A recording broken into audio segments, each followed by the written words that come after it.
We are talking to Sports Illustrated Fan Nation Titans writer and reporter John Glennon. John, what's going on, bud? Not a lot. How are you guys tonight? Well, we're better. I mean, football season's right here. I mean, that's a football week. Everybody's excited for their teams. It's a new season. Every team is 0-0. So hopefully this is a better season for the New York teams. I doubt it. I mean, the New York Giants are rebuilding, and the Jets look like they have a good young team, but that doesn't mean anything because the Jets have had a good young team for the last 20 years, and they haven't won anything. So, but how are you feeling? How's everything going with you and your family? We are doing well here. I appreciate that. Like you say, I'm happy to put the little training camp behind us, get ready for the real deal here, and we're planning on welcoming your boys from New York, the Giants, here on Sunday. Wow.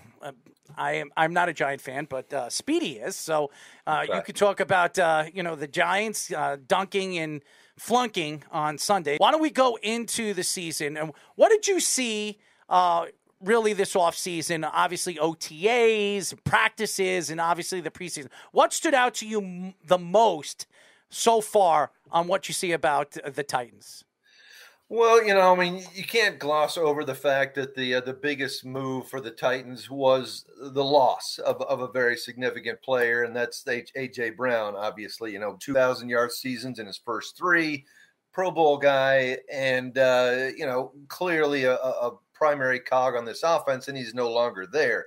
And as you guys referenced, the idea is that first-round draft pick Treylon Burks has some similarities to A.J. Brown, similar traits, and that maybe eventually, he is basically A.J. Brown. But I don't see that happening right away. Treylon Burks did not have the best of off seasons, missed a lot of time with conditioning issues, with asthma issues and so forth, and some nagging injuries. So it kind of remains to be seen what we get out of Treylon Burks and how long it'll take him to get up to speed. And that kind of symbolizes sort of what this team is dealing with overall. I think it's going to be a good defense. Maybe obviously not quite as good now that Harold Landry has been lost for the season with an ACL. But nonetheless, I think defense is going to have to carry this team because I still think there are some major question marks on the offense, and that's even with the return of Derrick Henry. So I want to go to Treylon Burks because he's actually one of the more unique big-bodied receivers prospect-wise because he was used a lot in the slot last year with Arkansas, was used a lot in the role that we normally see some more faster agility-type receivers used out of the backfield. Do you see the Titans using him in that kind of role to bring that kind of modern dimension to that offense, especially now with Derrick Henry off the injury now to maybe not wanting to wear him out? Yeah, a little bit probably, but they used him primarily on the outside, in the off season and in training camp, and I think that's a little bit of an adjustment too for Treylon Burks, as you mentioned. It is kind of unusual, this is a guy who's about 6'2" and 230 pounds, or 6'3", 230, and he did, I think, about 75% or 80% of his snaps last year at Arkansas were in the slot, and basically, a lot of times they just threw the ball to him, got a couple blockers in front of him, and let him run for about 10 or 15 yards, which is a pretty good play. But I think the Titans want him outside. The Titans also drafted Kyle Phillips, who's has got the makings of a really good slot receiver. So I think he'll be getting a lot of the inside work. I think Burks will be outside a lot. And again, I think that's a learning curve for him. Most wide receivers, you look back at A.J. Brown, that was a much more pass-ready kind of offense that he came from in college, and that's why he kind of stepped right in and had success right away. I think it'll be a little steeper learning curve for Treylon Burks. We are talking to Sports Illustrated Fan Nation Titans writer and reporter John Glennon.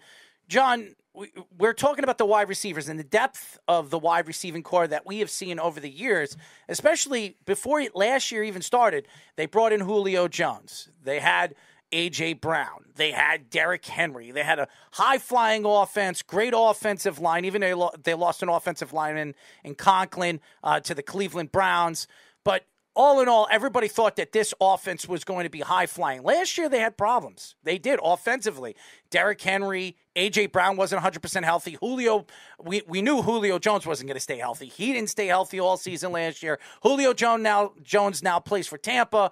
A.J. is playing for Philadelphia. Derrick Henry is the lone soul on that team, and he was coming off for a major injury. He missed a lot of the second half of the season, came back. Very surprised he came back the way he did, and that shows you how tough Derrick Henry is. Going into the season, even in the fantasy drafts, he was in the top 3 last year. Now he's in a top 7. He fell all the way down from the top 3, and it made no sense because I think he's still the most elusive and probably the biggest powerhouse running back in all of the NFL. Why has he fallen? And does everybody think that this year could be even bigger for Derrick Henry than any of the running backs that we've seen over the last couple of years? Probably the reasons that he may have dropped are probably 2. 1, he's not a young back. He's moving gradually towards that 30-year mark. And he is coming off that foot injury. We saw him come back in the playoff game. He was okay, but obviously you weren't expecting too much there. But there's still that question of, is he going to be coming back the same Derrick Henry after a broken foot as we knew him before? Certainly in training camp, for what that's worth, he looked the part. But you just don't know. You're just not quite as sure when a guy is coming back from injury.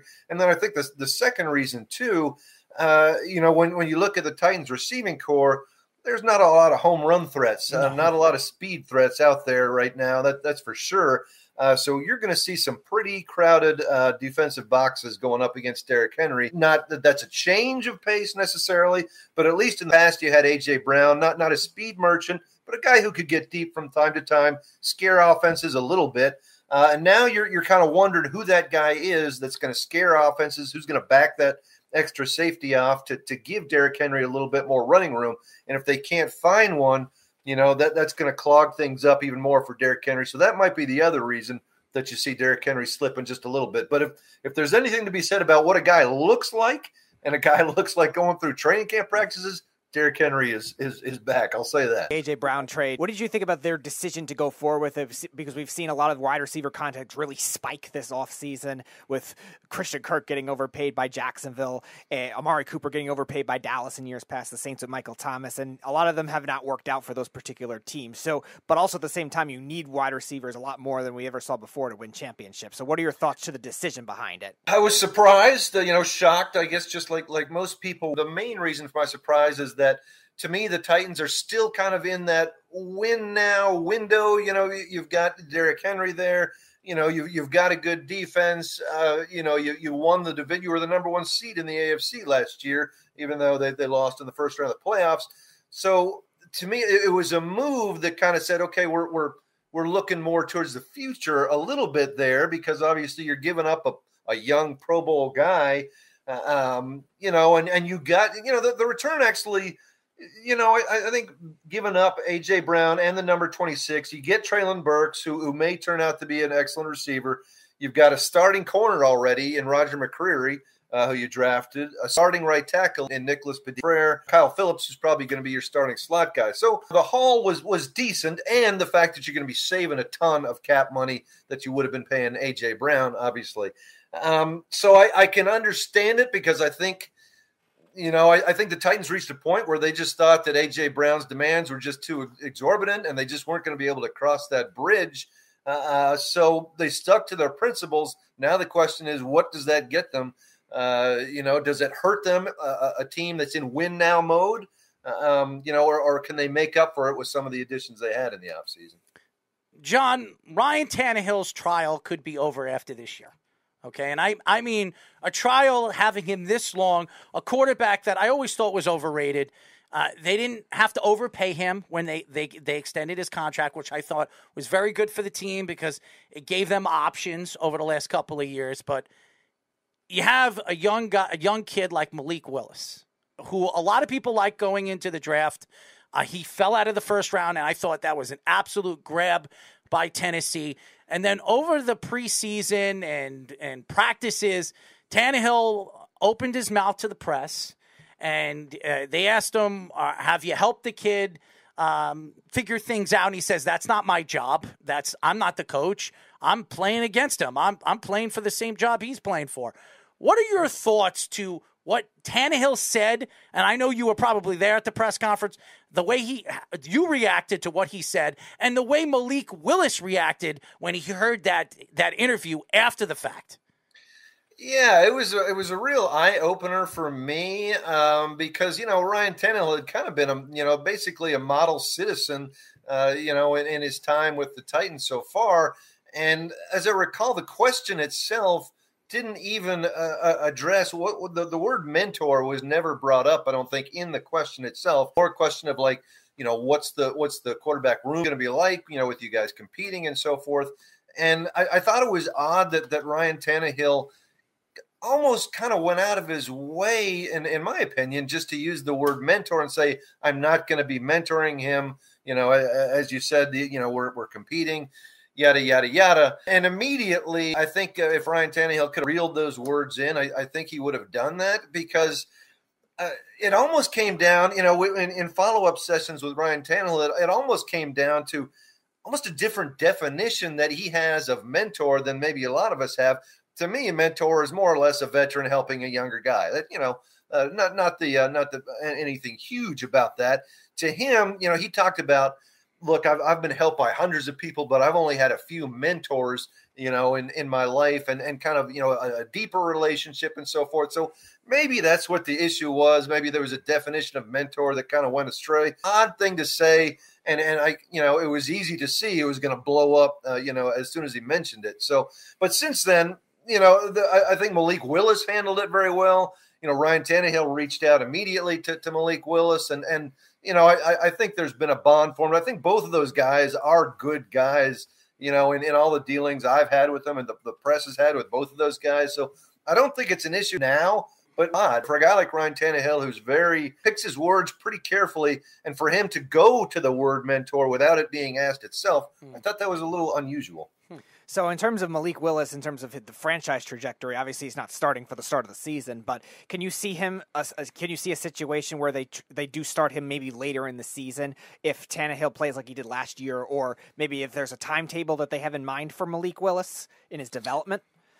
Yeah, I think, kind of the way a lot of people are thinking is that, Ryan Tannehill again has a really big cap hit next year. He's got a huge cap hit this year too, but you kind of have to suck it up and say, we knew that was going to be the case. He has to be the guy this year. Malik Willis isn't ready. But sort of the scenario that might play out is if Ryan Tannehill doesn't have a very good year this year, then all of a sudden the talk for 2023 is going to be, hey, maybe it's Malik Willis's time, because he has progressed quicker than I thought he would. I thought it was going to be a case, in the offseason of the start of training camp, that the Titans were probably going to have to keep 3 quarterbacks.